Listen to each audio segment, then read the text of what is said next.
বিষয়গুলো নিয়ে সামাজিক মাধ্যমে বেশ খোলামেলা আলোচনা হচ্ছে। আর মূলধারার যে গণমাধ্যম, সেখানে যে সকল আকার ইঙ্গিতে খবর প্রকাশিত হচ্ছে, তাতে করে স্পষ্টতই বোঝা যাচ্ছে মার্কিন যুক্তরাষ্ট্র বর্তমান ডক্টর মোহাম্মদ ইউনূস সরকারের উপরে একটি ইনক্লুসিভ নির্বাচনের জন্য বেশ চাপ প্রয়োগ করছেন।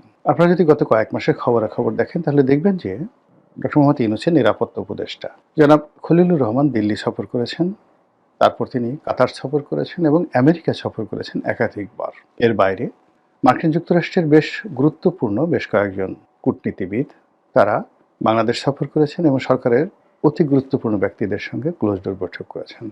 এর বাইরে আমরা যেটা দেখেছি, ইউরোপীয় ইউনিয়ন, মার্কিন রাষ্ট্রদূত এবং অন্যান্য গুরুত্বপূর্ণ দেশের যারা রাষ্ট্রদূত তারা চরকির মতো ঘুরে বেড়াচ্ছেন। জামাত, তারেক রহমান সাহেব, তারপর ডক্টর মোহাম্মদ ইউনূস, তাদের সবার সঙ্গে সিরিজ অফ বৈঠক তারা করার পর এরা আবার সদল বলে দিল্লিতে বৈঠক করতে যাচ্ছেন। কার সঙ্গে যাচ্ছেন, কি কারণে যাচ্ছেন, এগুলো নিয়ে নানা রকম বিতর্ক হচ্ছে এবং সবাই বলার চেষ্টা করছেন যে আমেরিকা একটি ইনক্লুসিভ নির্বাচন চাচ্ছে এবং সেখানে যে কোনো মূল্যে হোক আওয়ামী লীগের অংশগ্রহণ করানো বাধ্যতামূলক করার জন্য তারা জোর চেষ্টা চালাচ্ছে। এখন পরিস্থিতি যেভাবে চলছে এই মুহূর্তে, এটা কি করে সম্ভব? এর কারণ হলো নির্বাচনের তফসিল ঘোষণা হয়েছে, আজকের দিন পর্যন্ত প্রতীক বরাদ্দ হয়ে গেছে এবং নির্বাচনের ট্রেন্ড ঠিকমতো চলছে। সেই নির্বাচন কিভাবে হবে না হবে সেটা পরের ব্যাপার। প্রথমত হলো যে সরকারের পক্ষ থেকে সর্বশক্তি দিয়ে নির্বাচন অনুষ্ঠান করানোর চেষ্টা করা হচ্ছে, আর রাজনৈতিক দলগুলো যারা প্রার্থী তারাও যার যার অবস্থান থেকে প্রচার এবং প্রোপাগান্ডা শুরু করেছেন। তো এই অবস্থাতে কিভাবে আওয়ামী লীগের সঙ্গে রিকনসিলিয়েশন সম্ভব, কি করে আওয়ামী লীগকে এই নির্বাচনে অংশগ্রহণ করানো সম্ভব, এগুলো নিয়ে আকার ইঙ্গিতে আলোচনা হচ্ছে। যারা একটু সাহসী তারা বলার চেষ্টা করছেন যে ঠিক আছে, নির্বাচনটা পিছিয়ে দেওয়া হোক। আবার কেউ কেউ বলার চেষ্টা করছেন যে ঠিক আছে, নির্বাচনে যারাই ক্ষমতায় আসুক তারা নির্দিষ্ট সময়ের পর 3 মাস বা 6 মাস পরে আওয়ামী লীগকে রিকনসিলিয়েট করে যদি একটি ইনক্লুসিভ নির্বাচন দেওয়া হয় তাহলে সেটা হতে পারে। তো এগুলো নিয়ে আলাপ আলোচনা হচ্ছে। এখন যারা প্রশ্ন করেন তাদের বক্তব্য হলো যে যেখানে আওয়ামী লীগ নিজ মুখে একাধিকবার বলেছে যে তাদেরকে মার্কিন যুক্তরাষ্ট্রের ডিপ স্টেট পলিসির দ্বারা ক্ষমতাচ্যুত করা হয়েছে। জুলাই আগস্টে রাজপথে যা কিছু ঘটেছে সেখানে ম্যাটিকুলার ডিজাইন ছিল এবং সেই ডিজাইনের মাধ্যমে জনগণকে উস্কে দেওয়া এবং এই বিপ্লবটিকে মিসহ্যান্ডেল করার জন্য বা গণ অভ্যুত্থানটিকে সরকার পতনের দিকে নিয়ে যাওয়ার জন্য যে সকল ডিজাইন করা হয়েছে তার সঙ্গে আমেরিকার একটা যোগসাজশ ছিল। আমরা বিভিন্ন আকারের বুলেট, বিভিন্ন আকৃতির আগ্নেয়াস্ত্র সহ ওয়েস্টিন হোটেলে সেই আমেরিকার যে সামরিক কর্তা তাদের মরে যাওয়া বা মারা যাওয়া বা তাদেরকে মেরে ফেলা, হোয়াট এভার মেবি, এই ঘটনা নিয়ে নানা রকম প্রতিবেদন দেখেছি এবং কোনো রকম ময়নাতদন্ত ছাড়া সেই লাশ আমেরিকার একজন কর্নেল, সেনাবাহিনীর একজন কর্নেল, যিনি দীর্ঘদিন যাবৎ বাংলাদেশে গোপনে দায়িত্ব পালন করছিলেন, তার সেই তৎপরতা নিয়ে নানা রকম কথাবার্তা বলা হচ্ছে। তো সেক্ষেত্রে এরকম যে মিলিটারি অপারেশন, সামরিক অপারেশন আমেরিকার পক্ষ থেকে চালানো হয়েছিল, যেটিকে মানে যাকে বলা হয় কি বলবেন আপনি, তো সেটা কিভাবে চালিয়েছে তারা ভালো বলতে পারবে। এটা নিয়ে নানা রকম স্পেকুলেশন রয়েছে। 2 নম্বর হলো যে পলিটিক্যাল যে বিষয়গুলো খোলামেলা আলোচনা হচ্ছে সেটা হলো সেন্ট মার্টিন নিয়ে, আমেরিকা থেকে সেই অস্ত্র কেনা নিয়ে, তারপর রোহিঙ্গা ইস্যু নিয়ে আমেরিকাকে করিডোর দেওয়া ইত্যাদি নানা বিষয় নিয়ে আমেরিকার চাপ ছিল শেখ হাসিনা সরকারের প্রতি এবং শেখ হাসিনা সরকার সেগুলো গ্রহণ করেননি বলে আওয়ামী লীগের যারা লোকজন তারা দশমুখে প্রচার করে যাচ্ছিল। তো সেই দিক থেকে America versus Sheikh Hasina, America versus Awami League, এই সম্পর্কটি স্বাভাবিক হওয়ার কথা নয়। হঠাৎ করে মাত্র 17 মাসের মাথায় কেন এই ধরনের আলোচনা আসছে যে শেখ হাসিনাকে ফেরত আনার, আওয়ামী লীগকে রাজনীতি পুনর্বাসিত করার জন্য আমেরিকা পাগলপাড়া হয়ে পড়েছে? এটা $মিলিয়ন প্রশ্ন।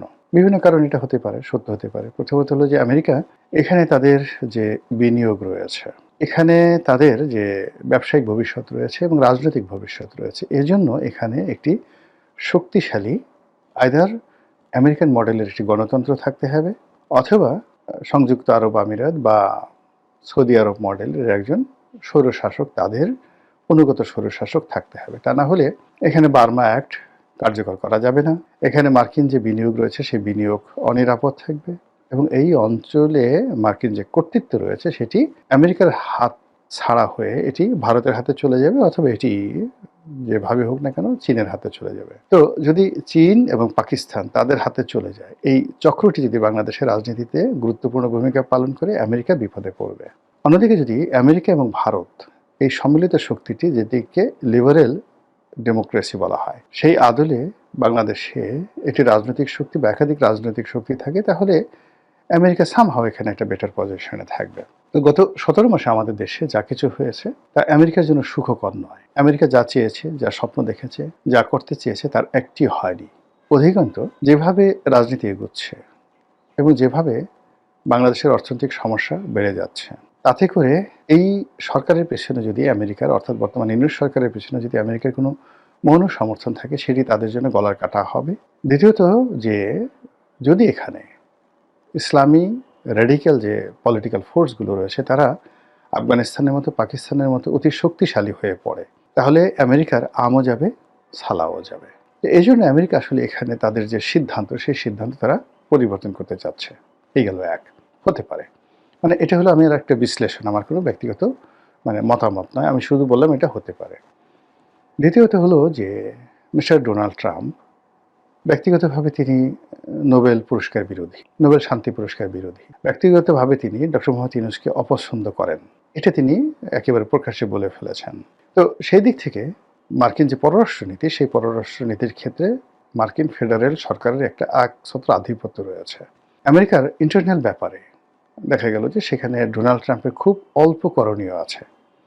সেখানের জুডিশিয়ারি এতটা স্ট্রং, সেখানকার যে গভর্নরের অফিসগুলো আরও স্ট্রং, যেখানে কাউন্সিল রয়েছে, সিটি কর্পোরেশন রয়েছে, সেখানে সিটি কর্পোরেশনে অল ইন অল, যেমন নিউ ইয়র্কের মেয়র, শিকাগোর মেয়র, তারা যথেষ্ট শক্তিশালী।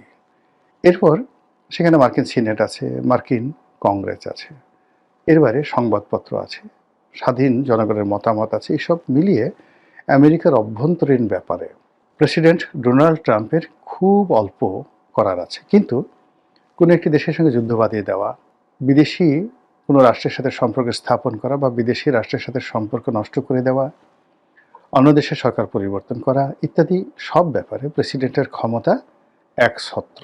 এত বেশি ক্ষমতা যে সেখানে মার্কিন যুক্তরাষ্ট্রের যে সকল সার্কিট রয়েছে, সে সকল সার্কিট খুব অল্প ক্ষমতা প্রয়োগ করতে পারে ডোনাল্ড ট্রাম্পের উপর। তো সেই দিক থেকে বাংলাদেশের সঙ্গে সম্পর্ক তৈরি করা, কিংবা গত 50 বছর ধরে যে সকল মার্কিন নীতি বাংলাদেশের জন্য প্রযোজ্য, সেগুলোকে উল্টে দেওয়া, আবার নতুন করে সম্পর্ক ঝালাই করে নেওয়া, এটা ডোনাল্ড ট্রাম্পের জন্য বা মার্কিন প্রেসিডেন্টের জন্য তুলির ব্যাপার। জাস্ট 1 2 3 বলবেন আর ওটা অমনি হয়ে যাবে। তো সেই দিক থেকে শেখ হাসিনার সঙ্গে ডোনাল্ড ট্রাম্পের ব্যক্তিগত সম্পর্ক, তারপরে বিভিন্ন যে মার্কিন লবি রয়েছে, আওয়ামী লীগের মার্কিন লবি রয়েছে, সেই লবিগুলোর সাথে বর্তমান রিপাবলিকান সরকারের সম্পর্ক, এবং এই মুহূর্তে আমেরিকার সঙ্গে দিল্লির যে একটি জটিল সম্পর্ক তৈরি হয়ে গেছে নরেন্দ্র মোদী সরকারের, এটা ভালো না। এই সম্পর্কটি এই মুহূর্তে ভালো নেই। তো সেক্ষেত্রে যদি নরেন্দ্র মোদীকে, শেখ হাসিনাকে অ্যাবসলিউটলি স্বাধীন করে দেওয়া হয়, তো আওয়ামী লীগের যে ব্রুট মেজরিটি রয়েছে, ভোট রয়েছে, তাদের কর্মী সমর্থক রয়েছে, তারা যদি পলিটিক্যালি একটা ভালো অবস্থানে চলে যায় আগামীতে, সেক্ষেত্রে আমেরিকা জাস্ট একটা জাত শত্রু হিসেবে বাংলাদেশের সব ক্ষেত্রে অপাঙ্ক্ত হয়ে পড়বে। তো এই ঝুঁকি তারা নিতে চাচ্ছে না বা নেবে না, এটা স্বাভাবিক। এবং সেই কারণে আওয়ামী লীগের বিভিন্ন স্তরের সঙ্গে তাদের যোগাযোগ, শেখ হাসিনার সঙ্গে তাদের যোগাযোগ অস্বাভাবিক নয়। আর আগে যেগুলো বললাম যে এই মুহূর্তে বাংলাদেশ যেভাবে দক্ষিণপন্থার দিকে এগোচ্ছে, এটা আমেরিকার জন্য হুমকি। এরপর চীন এখানে যেভাবে প্রাধান্য বিস্তার করছে, তা তারা চাচ্ছে না। থার্ডলি হলো ডক্টর মোহাম্মদ ইউনূস বা বর্তমান সরকারকে দিয়ে তাদের যে সকল আশা ভরসা পূর্ণ হওয়ার কথা ছিল, সেগুলো হচ্ছে না। তো সব মিলিয়ে আওয়ামী লীগকে পুনর্বাসন করা, শেখ হাসিনাকে ফিরিয়ে আনা, সজীব ওয়াজেদ জয়কে ফিরিয়ে আনা, বাংলাদেশে আবার সেই জয় বাংলার রাজত্ব চালু করা, এটা আমেরিকার পলিসিতে যদি রাতারাতি পরিবর্তন হয়, আমি আশ্চর্য হব না। এর কারণ হলো আমেরিকা তার প্রয়োজনে চোখ মুখ বন্ধ করে 1 মিনিটের চোখ উল্টাতে পারে। ইংল্যান্ডের সাথে সে এখন যে কাজগুলো করছে, ইংল্যান্ডের সাথে তার শত শত বছরের সম্পর্ক, সেই সম্পর্ক তারা একেবারে চোখ উল্টে ফেলেছে। এবং সামনে যে যুদ্ধ আসে, অর্থাৎ গ্রিনল্যান্ড নিয়ে যদি ডেনমার্কের সঙ্গে আমেরিকার যুদ্ধ হয়, সেই যুদ্ধে ইংল্যান্ড ইউরোপের পক্ষে থাকবে এবং আমেরিকার বিরুদ্ধে তারা যুদ্ধ ঘোষণা করতে বাধ্য হবে। এবং ফ্রান্সের সাথে এখন তাদের মানে রীতিমতো দাকুমরার সম্পর্ক যাচ্ছে। ভেনেজুয়েলার সাথে যেরকম সম্পর্ক ঠিক সেরকম সম্পর্ক যাচ্ছে। কানাডার সাথেও কিন্তু তাদের সম্পর্ক ভালো না। কানাডা এরকম একটা রাষ্ট্র যাদের সঙ্গে আমেরিকার সম্পর্ক ঐতিহাসিক। সেই কানাডাকে এখন তারা দখল করতে চাচ্ছে। আবার সিরিয়ার দিকে তাকান। সিরিয়ার এখন যে আল সারা যিনি রয়েছেন প্রেসিডেন্ট, তো তিনি আমেরিকাতে নিষিদ্ধ ছিলেন, সন্ত্রাসী তালিকাভুক্ত ছিলেন। সিরিয়া যে রাষ্ট্রটি, সে রাষ্ট্রটিও সন্ত্রাসী তালিকাভুক্ত ছিল। রাতারাতি সময়ের প্রয়োজনে তারা আল সারাকে নিয়ে গেছেন, সেখানে সংবর্ধনা দিয়েছেন। তার স্ত্রী কয়জন এটা নিয়ে আলাপ আলোচনা করেছেন, ঠাট্টা মশকরা করেছেন। এরপর তাকে একেবারে কালো তালিকা থেকে বাদ দিয়ে সিরিয়াতে এখন তারা সর্বোচ্চ বিনিয়োগ করার চেষ্টা করছেন। This is America. তো তারা সব কিছু করতে পারে, শত্রুকে বন্ধু বানাতে পারে, বন্ধুকে শত্রু বানাতে পারে। তারা কারোর কাছে জবাবদিহি করে না, করতে বাধ্য নয়। আর এটা নিয়ে তাদের কোনো লাজ লজ্জা আছে বলে মনে হচ্ছে না। কাজেই রাতারাতি তারা যদি ডক্টর মোহাম্মদ ইউনূসকে বা তার সহযোগী যারা আছেন তাদের সবাইকে ভুলে গিয়ে, তাদেরকে পিছনে ফেলে দিয়ে তারা যদি আবার শেখ হাসিনাদের সম্পর্ক স্থাপন করে, এটা অস্বাভাবিক কি? তারা তালেবানের সাথে সম্পর্ক করেনি? তারা কি তালেবানের সঙ্গে চুক্তি করে সেই তাদের দীর্ঘদিনের হামিদ কারজাই, আশরাফ থানি যে গং রয়েছে তাদেরকে একেবারে যাকে বলে মৃত্যুর মুখে ঠেলে দিয়ে, এমনকি তাদের যে মিত্র ভারতকে মৃত্যুর মুখে ঠেলে দিয়ে ভারতের মিনিমাম $10 বিলিয়ন এই আফগান যুদ্ধে তারা লস করেছে আমেরিকার জন্য। তো তারপর তারা সেখানে চলে গেছে, আফগানিস্তান ছেড়ে চলে গেছে এবং তাদের সব যুদ্ধ বিমান, কামান, গোলা বারুদ কিচ্ছু তারা নিয়ে যেতে পারেনি। অল আমেরিকার যে সকল অস্ত্রশস্ত্র রয়েছে আধুনিক প্রযুক্তির, এখন সেইগুলো দিয়ে আফগানিস্তান পাকিস্তানকে হুমকি দিচ্ছে। এমনকি সেইগুলো দিয়ে আফগানিস্তান এখন ইচ্ছে করলে রাশিয়ার সাথে যুদ্ধ করতে পারে। আবার সেই আফগানিস্তানে তারা ঢোকার চেষ্টা করছে। তো এই হলো আমেরিকার অবস্থা। তো সেই দিক থেকে আওয়ামী লীগ নিয়ে যা কিছু শোনা যাচ্ছে, বিশ্বাসও করার দরকার নাই, অবিশ্বাসও করার দরকার নাই, জাস্ট নজর রাখেন।